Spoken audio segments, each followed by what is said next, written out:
Nous sommes dans ce moment de difficulté dans la ville et avec ces atrocités qui sont passées dans la ville, on ne pouvait pas faire le culte dans la salle. On s'est dit qu'on va faire les cultes en direct sur Métano FM et sur Facebook Live dans nos plateformes. Et c'est comme ça qu'on a fait ce culte qui nous a pris 50 minutes, et juste pour encourager les chrétiens.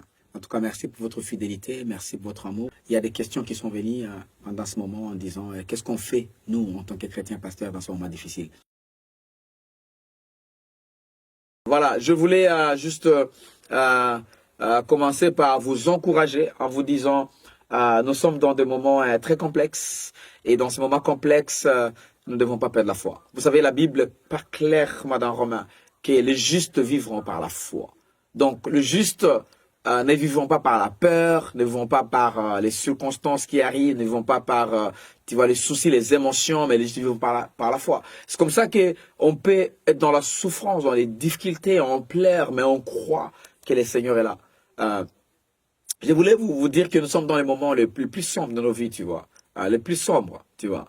Et là, comme il y a cette question ici, là où les gens continuent à poser des questions, continuent à demander pasteur, qu'est-ce que nous pouvons faire dans les moments difficiles? Et le Seigneur m'a donné des choses profondes pour vous partager. Alors, allons-y dans la parole de Dieu directement. Regardons 1 Thessaloniciens chapitre 2, verset 17 et verset 18. La Bible dit, pour nous frères, après avoir été quelque temps séparés de vous, des corps, mais non des cœurs, nous avons eu d'autant plus ardemment le vif de venir vous voir. Ça, c'est Paul qui écrit à l'église des Thessaloniques en leur disant, nous sommes séparés. Je voulais vraiment venir. Je tenais à venir. C'est comme s'il était poussé par l'Esprit de Dieu à venir. Mais aussi, venir vous voir. Surtout moi, Paul, ça au verset 18. Aussi voulions-nous aller vers vous. Du moins moi, Paul. Une et même 2 fois. Et il finit par dire, mais Satan nous a empêchés. Satan nous en a empêchés. Satan, c'est ça, c'est le plus profond. En fait, j'ai dit, ils sont de répondre à une question ou à beaucoup de questions qui disent, dans un moment difficile comme celui-ci, pasteur, qu'est-ce que nous pouvons faire en tant que chrétiens? Tu vois. Maintenant, dans ce moment difficile, une chose que je vais vous dire, un conseil que je vais vous dire, mes amis, un conseil profond que je vais vous dire, c'est marcher par le discernement des esprits. Marcher par l'esprit. Dans ces moments comme ça, il y a beaucoup d'émotions qui se partagent. Il y a beaucoup d'informations, de vrai et de faux. Il y a des intox. Il y a des gens qui parlent de n'importe quoi. Il y a les gens qui profitent maintenant pour diviser encore davantage. Il y a les gens qui disent n'importe quoi, dis n'importe quoi. Il y a les gens qui se moquent des gens qui ont perdu. Il y a les gens qui disent il y a les gens qui vont être contents parce que tu as eu des problèmes. Il y a les gens qui seront contents parce que tu as des soucis. Il y a les gens qui seront contents. J'ai vu ça dans des différents groupes, les gens qui se moquent, les gens qui blaguent. Mais bon, ok, c'est bien. Mais dans ce moment d'incertitude, dans ce moment où les choses sont dans des tourbillons, les choses de turbulence, marchez par l'esprit. Je t'encourage à dire à quelqu'un, marchez par l'esprit. Continuez à dire j'aime, comme ça vous encouragez les autres à être connectés. Et les gens qui sont aussi sur 90.0 MHz, restez fidèles pour te donner la sagesse. Upate hekima, yani Mungu angetaka usikie kwa muda huu ambao ungetaka usikie. Tufanye nini muda huu mgumu? Mchungaji, tufanye nini muda huu mgumu? Tembea kwa roho. Marchez par l'esprit. L'esprit ne ment pas. Aidanganyagi. Tu peux tout perdre, mais l'esprit ne ment pas. Tu peux être dans des circonstances incroyables, difficiles, mais l'esprit ne ment pas. Chez mon karibu sana, Métano FM, karibu sana. Donc, juste bref, Paul parlait à l'église de Thessalonique en leur disant, ce n'est pas parce que nous sommes séparés que je ne vous aime pas. Tu vois. Tu vois même l'amour que nous avons envers l'un l'autre.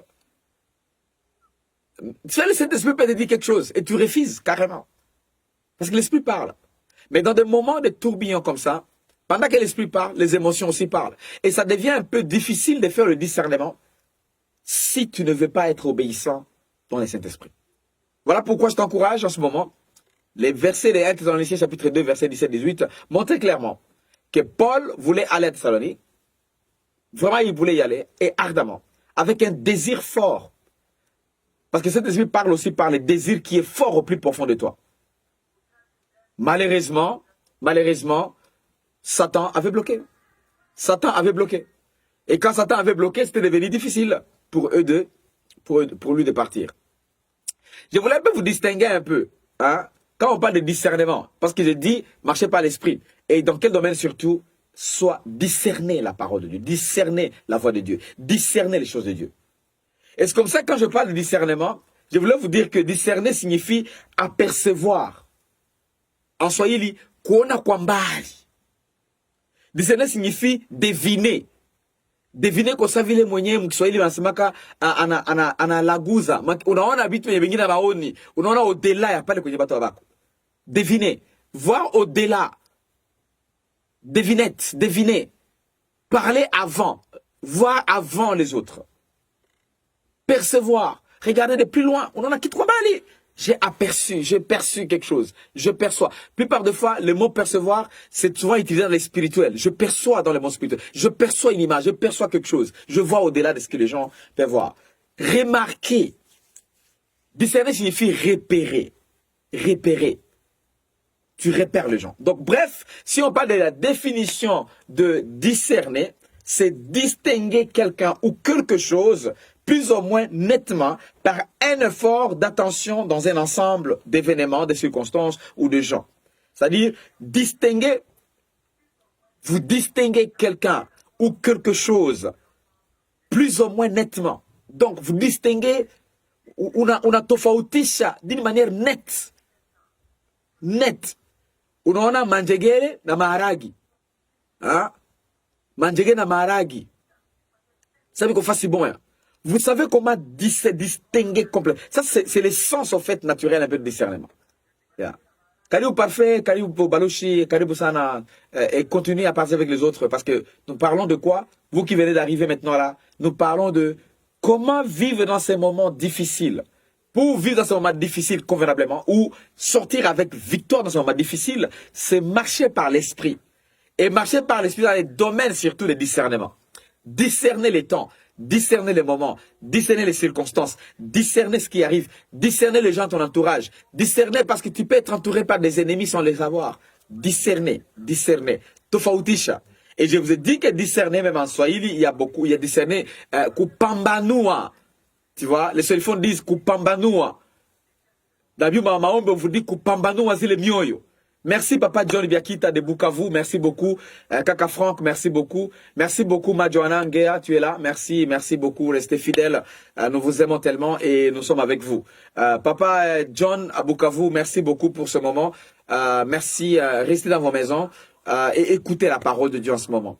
C'est-à-dire, comment vivre dans ce moment? Vivez par l'esprit et non par les émotions. Vivez par l'esprit. Maintenant, quel est le domaine que vous allez beaucoup développer? C'est le domaine qu'on appelle le domaine de discernement. Les solifons disent kupambanua, ou pambanua diwa mioyo, kupambanua roho, discerner les esprits. Et nous avons défini le discernement. Si vous regardez la rousse, d'ailleurs je regardais là-bas, discerner signifie distinguer quelqu'un ou quelque chose plus ou moins nettement, par un effort d'attention, dans un ensemble d'événements, un ensemble de circonstances ou un ensemble de gens. Donc vous discernez les choses. Ou qu'on en habite tofauti au-delà de bengine batu. Discerner. Pourquoi? Parce que moment magumu hivi, unaweza kuwa na bitu benye bitakuumiza benye au kuona. Question, tufanya aye muda mgumu. La réponse, muishi kwa roho. Réponse, mko pambanuaji wa mioyo.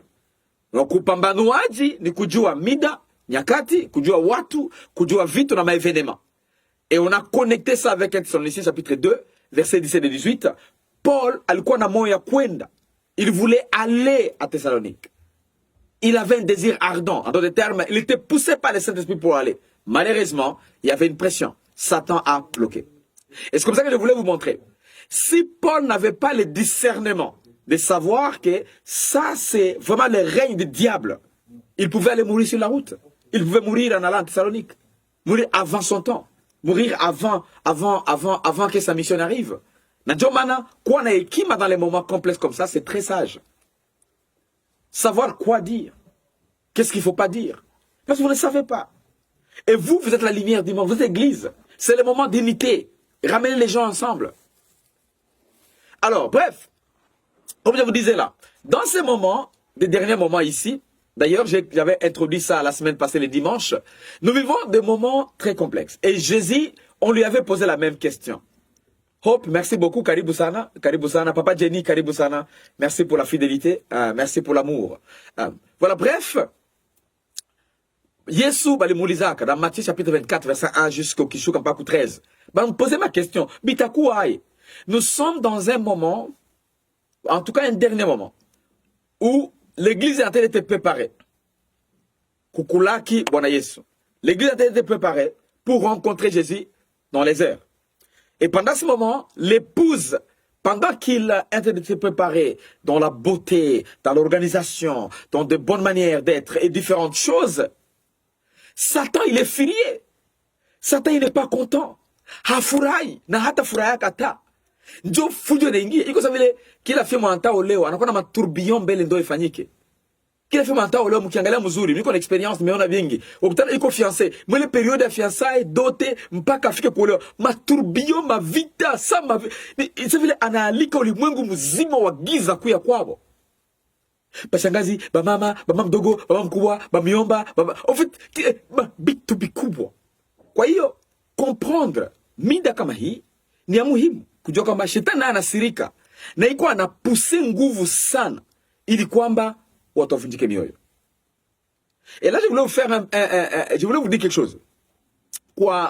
Kwa kanisa kuwa na nguvu ni kuelewa nyakati. Nilikwambia ni kuelewa nyakati, kupambanua nyakati.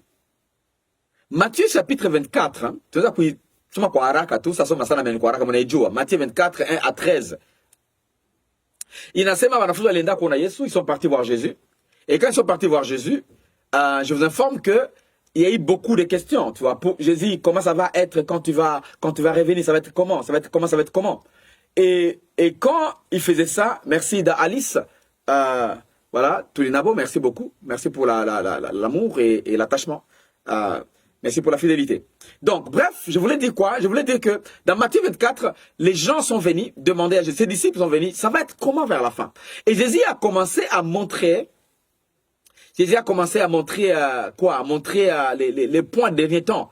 Il a commencé à dire aux gens, prenez garde que personne ne puisse vous séduire. Il y a des prophètes qui vont venir, beaucoup de prophètes. Et vous trouvez pendant ce moment, Maounabi, n'a quoi ça y a? Tout le monde commence à parler, tout le monde commence à donner les prophéties. Fais attention, on va vous escroquer.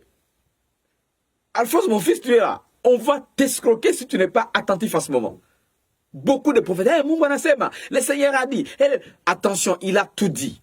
Je ne dis pas que le ministère prophétique n'existe pas. Je suis prophète, je crois. Il y a beaucoup de prophéties. Je crois à la prophétie. Il y a des temps aussi que le Seigneur me parle. Même au début de l'année, il m'a parlé par rapport à des choses qui vont arriver. Ça, oui, mais ce que je voulais dire, c'est quoi? C'est qu'il faut être attentif, faire très attention. Malheureusement, beaucoup de gens, ils ne croient pas aux gens qui les entourent, mais ils croient aux audios qui viennent de « Eh, Motoumi, envoie dans les églises, il faut savoir ABCD, En fait, fais attention. Crois d'abord au ministère que le Seigneur a établi à tes côtés. Parce qu'il y a des choses que le Seigneur va utiliser, va faire, en utilisant les outils qui sont à vos côtés. Ça ne m'intéresse pas trop. Ici, ce qui m'intéresse, que Jésus avait répondu en disant, il y aura beaucoup de prophètes, il y aura la haine, il y aura la foi qui va vraiment baisser, il y aura beaucoup de choses. Les promesses de Dieu, même quand vous regardez Galates, chapitre 6, verset 9, les promesses de Dieu se réalisent dans nos vies, plupart de fois, aussi par la persévérance. C'est vrai, il y a des semences que nous semons. Nous croyons. Mais nous devons rester persistants et consistants dans ce que nous faisons. Parce que c'est cette persistance-là que les Swahiliphones appellent kutokuzimia mioyo. Bakia mwaminifu, usizimie moyo. Restons fidèles sans être découragés même par les circonstances qui vont arriver. C'est ce qui va t'amener à la grandeur. Mais pendant tout ce temps là-bas, vivez dans les discernements des esprits. Ou si parce que les gens disent Wende. Ou si baki du basimo bakiye. En fait, marchez dans l'esprit. Marchez par l'esprit. Alléluia. Donc, je vous encourage en sachant que La parole de Dieu reste nette. Et là, Jésus a commencé à leur dire, en leur disant, voilà, il y aura des guerres, il y aura le bruit des guerres, il y aura tout ça, mais ça ne sera pas encore la fin. En d'autres termes, c'est juste le douleur d'enfantement. C'est juste le douleur qui arrive avant que l'enfant ne soit né. Il y aura beaucoup de douleurs avant que je ne vienne prendre l'église. Et pendant ce moment, c'est les mouvements, tu vois, les mouvements d'antichrist, il y a les mouvements, vous voyez, Léo Moulangalabatu, beaucoup de tourbillons, beaucoup de problèmes, beaucoup de difficultés. Les enfants en fait, beaucoup de problèmes qui arrivent là-bas. Les enfants, les gens commencent à changer les sexes, ils deviennent maintenant des hommes et des femmes quand ils voudront. Donc, et tout ça, ni ma douleur et enfantement. Il kwamba mtoto wa Mungu uvunjike moyo. Mtoto wa Mungu umevunjika. C'est pour complètement t'amener dans l'apostasie, t'amener dans les faits de renier la foi, de dire voilà, ya Mungu wapi hakuna kitu. C'est là où Karibu Maïvon, Barikiwa San. C'est là où Satan nous amène. Et c'est comme ça vous trouverez les innocents, ils sont touchés. Vous trouverez les gens qui sont fidèles dans leurs dîmes, dans leurs offrandes, dans tout. Comme la parole dit, chaque semaille est accompagnée par récolte. Mais on a tu as semé, mais il y a des problèmes qui t'arrivent. Maintenant, est-ce que la parole reste vraie? C'est comme ça que il faut apprendre à vivre par la foi. Vivre par la foi, c'est rester attaché à la parole, quelles que soient les circonstances qui viennent dire que non, il est né l'amour de la bonne. Parce que dans la vie, on sera touché par des choses. Et surtout, vers la fin du temps, on sera touché par des choses. Les innocents auront des problèmes. Souviens-toi, qu'est-ce que Stéphane avait fait pour être lapidé à mort? Qu'est-ce qu'il avait fait? On comprend pour Paul. Paul a fait beaucoup de dégâts. On comprend. Je peux dire, voilà, il avait récolté ce qu'il avait fait. Il avait aussi tué l'église, laissé qu'il meure comme ça, parce qu'on l'avait décapité. Mais pour Stéphane, qu'est-ce qu'il avait fait? Il a fait quoi? Donc, il y a des innocents aussi qui seront touchés vers la fin du temps, et juste pour décourager complètement l'église. Nandomana vit par la foi. Vit par la foi. Vit par la foi. Crois dans la parole de Dieu. C'est comme je disais à quelques personnes, j'en ai même mis sur mon statut. L'Éternel est mon berger, je ne manquerai de rien. L'Éternel est mon berger, je ne manquerai de rien. En d'autres termes, moi je suis protégé par l'Éternel et je ne manquerai de rien. Maintenant, il y a des moments où tu n'as rien. On a tout ravi, on a tout pris. Mais est-ce que la parole de Dieu reste toujours vraie? Mais oui, quelles que soient les circonstances. C'est ça, vivre par la foi. Quand les circonstances disent la parole là dans laquelle tu as crié, elle est fausse, tu dis non. Rien ne peut contredire le plan de Dieu. Tu sais, Dieu nous amène. Je me souviens de ces versets là où les gens avaient vu un aveugle. Et puis après, ils ont commencé, pas dans Luc ou dans Matthieu, je crois. Dans Luc, je crois. Et puis les gens avaient demandé à Jésus, qu'est-ce que cet homme avait fait pour qu'il naisse aveugle? Et Jésus qui avait dit aux gens, non, ne vous en faites pas. Cette personne ici n'a rien fait. Même ses parents n'avaient rien fait. Sauf que Dieu avait autorisé ça pour prouver sa gloire, pour montrer le royaume de Dieu, pour montrer la puissance de Dieu. Et des fois, et c'est comme ça vers la fin du temps. Dieu va autoriser des choses pour te toucher, pour me toucher, bien qu'il nous a déjà avertis en avance, pour qu'il puisse prouver sa puissance. Nadjomana, vis par la foi. Ne sois pas découragé. Avance et reste fidèle dans la parole de Dieu. Crois-moi, Minifou, quelles que soient les circonstances. Crois-moi, Minifou, il y a des choses qui vont se faire. Oh, je m'attends à une gloire incroyable de l'Église. Alléluia. Je m'attends à cette force qui vient. Je m'attends à cette hauteur qui vient. À une grande et nouvelle dimension du Saint-Esprit et des grandes choses qu'il va faire. Il a promis à l'Église qu'il y a trois choses. Il y a le réveil dans les domaines de guérison, dans les domaines de santé, dans les domaines financiers, dans l'influence. Et on croit cette parole-là. Oh, je suis tellement touché. Je m'attends à cette gloire. Et attends, tu vas le voir. Attends, tu verras. Le moment va arriver où les gens seront étonnés quand ils vont te voir. Même pendant l'humiliation que Satan amène. Même pendant les moments difficiles que Satan amène. Même pendant que Satan bloquait Paul d'aller à Thessalonique. Paul avait profité d'aller dans d'autres coins pour faire des choses incroyables. Et l'église de Thessalonique est devenue encore plus grande et plus puissante. Alléluia. Voilà pourquoi je t'encourage ce matin. Je t'encourage pour rester fidèle à la parole. Fidèle dans les choses de Dieu. Fidèle dans ce qu'il t'a appelé à faire. Sers le Seigneur. Tu sais, je suis avec quelques sœurs qui étaient juste nos voisines. Et quand elles voulaient aller chez elles, il y a eu beaucoup de balles. On peut aller ensemble dans le coin où je vais rester. Et elles ont tout perdu. Et l'une d'entre elles Je l'ai trouvé dans un coin en train de pleurer. Je lui ai dit, qu'est-ce que tu fais là? Il ne faut pas pleurer. Sois forte. Sois forte. Tu vois, les gens sont nés pauvres. Les gens sont nés avec zéro, avec rien. Mais le Seigneur, il fait de grandes choses. Si nous regardons d'où est-ce que nous sommes venus, et là où nous sommes, on ne regrette rien. Voilà pourquoi il faut rester dans la foi, pour encore attirer de grandes choses, de puissance et d'honneur. Voilà pourquoi quand tu rencontres des gens peut-être qui ont connu des difficultés, des atrocités et des problèmes, il ne faut pas seulement les dire, Paul.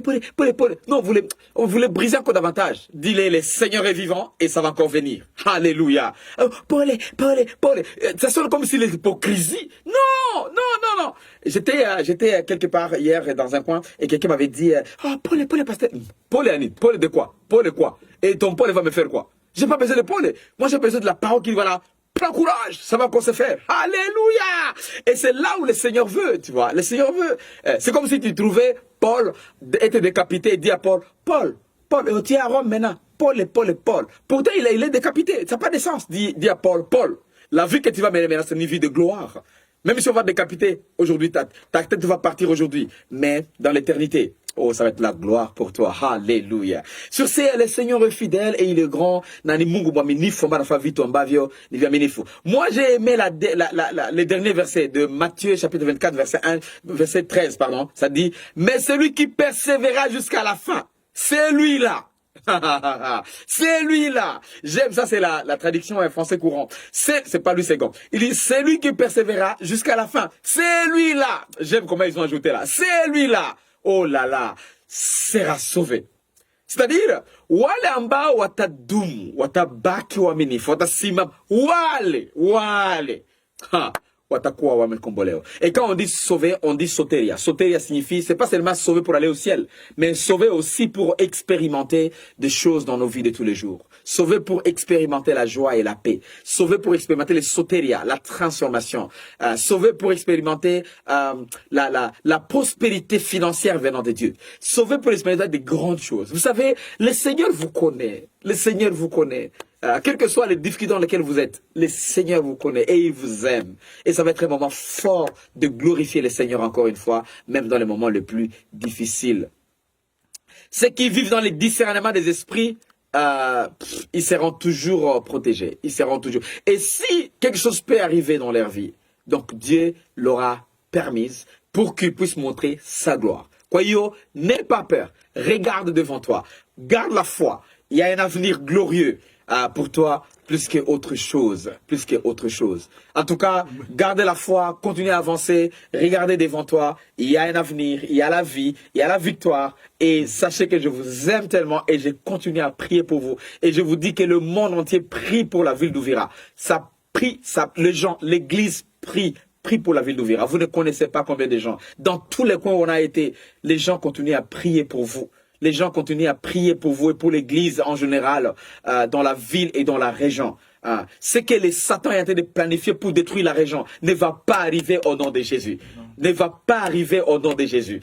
Aussi longtemps que l'église est sur la terre, c'est un frein pour bloquer l'avancement des royaumes des ténèbres. Oui, il y aura des guerres. Oui, il y aura des difficultés. Oui, il y aura la haine. Oui, mais il y aura une église qui va monter glorieuse, qui sera pleine de toutes les tribus, toutes les races, toutes les couleurs, les hommes et les femmes, qui ont été fidèles et qui continuent à laver leurs habits de tous les jours. J'ai dit toujours ceci, vous ne serez jamais parfait ou parfaite. Il y aura des erreurs, il y aura des choses que vous allez faire. Mais aussi longtemps que vous vous retrouvez et vous demandez pardon, vous lavez vos habits tous les jours, vous ferez partie de ces gens là-bas qui seront récupérés dans les airs. Alléluia. Oh, j'aime voir ce jour glorieux où je veux voir les ciels s'ouvrir et que le Seigneur me dira, Steven Alembe, tu as fait un bon boulot. Vous savez, c'est bon. C'est bon de travailler dans un lieu qui est bon. Tu vois, tu es aux États-Unis, tu es en Angleterre, tu es au Canada, tu es en Afrique du Sud, tu es au Botswana. Là, tout est calme, tout est bien. Il n'y a pas assez d'histoires, des tourbillons qui se passent. Tu ne fais que la parole de Dieu. Les gens sont développés dans leur mentalité. Donc, tu ne fais que la... Mais, si on t'envoie dans un lieu comme la ville dans laquelle je suis là, un lieu où personne ne comprend personne, un lieu... on n'a pas de route, un lieu où le courant est un problème, de l'eau est un problème, un lieu où les gens de valeur, il y a beaucoup d'antivaleurs que de valeurs. Vous trouvez que même la parole de Dieu a un frein. Là où, si il voit la gloire de Dieu dans votre vie, Ils disent non, ça doit être un franc-maçon, un bandit, un voleur, un quoi, tu vois. Donc, dans un lieu où Satan veut s'afficher comme s'il contrôlait tout au-delà de Dieu. Dans un lieu comme ça demande beaucoup de courage, beaucoup de foi et beaucoup de discernement pour vraiment avancer. Oh, je crois à ce jour-là où la victoire va être là. Et le Seigneur va dire, allez, Mbeti a fait un bon boulot. Entre dans la gloire. Prends la couronne. J'attends ce jour-là avec victoire. Et c'est ce qui nous soutient. C'est ce qui nous encourage. En fait, c'est ça l'essence même qui nous pousse à avancer. Même quand vous trouvez que la machine ou le moteur commence à atterrir, vous dites, pourquoi encore avancer? Mais quand vous vous souvenez de la gloire que le Seigneur va donner, quand vous vous souvenez de la couronne qu'il va vous faire, quand vous vous souvenez de cette gloire, cette lumière qui vous attend devant, vous vous dites, j'avance encore. Alléluia. Voilà pourquoi tu dois encore avancer. Avance encore avec le Seigneur. Il est puissant, il est vivant, il avance avec toi, il t'aime et il veut voir ce jour glorieux. En tout cas, je vais finir par là. Je vais stopper par là pour que nous puissions entrer en prière. On va prier ensemble pendant 1-2 minutes et puis après, on va prendre la Sainte Seine ensemble. Prions ensemble, s'il vous plaît. Il y a des questions qui sont venues pendant ce moment en disant qu'est-ce qu'on fait, nous, en tant que chrétiens pasteurs, dans ce moment difficile. Et le Seigneur nous a donné des réponses. Nous sommes dans un moment où nous devons vivre dans le discernement d'esprit. Ce n'est pas par les émotions, ce ne soit pas par tout le monde qui parle ou par des prophéties pili-pili qui viennent de par-ci par-là, mais restons fidèles à la parole de Dieu et aussi croyons que le Seigneur, ce qu'il fait, il sait. C'est une bonne opportunité d'ailleurs. Une forte église, une église qui change, en fait, qui peut accepter de s'adapter dans toutes les circonstances. Voilà pourquoi vraiment, je prie pour le pays, je prie pour la ville, je prie pour la province, je prie pour la région, pour l'Afrique, et j'attends aussi la venue du Seigneur Jésus. Je sais que c'est les tourbillons, c'est la douleur de l'affrontement. L'église va être récupérée dans les airs. Que le Seigneur vous bénisse, nous vous aimons tellement, et restez fidèles à notre plateforme.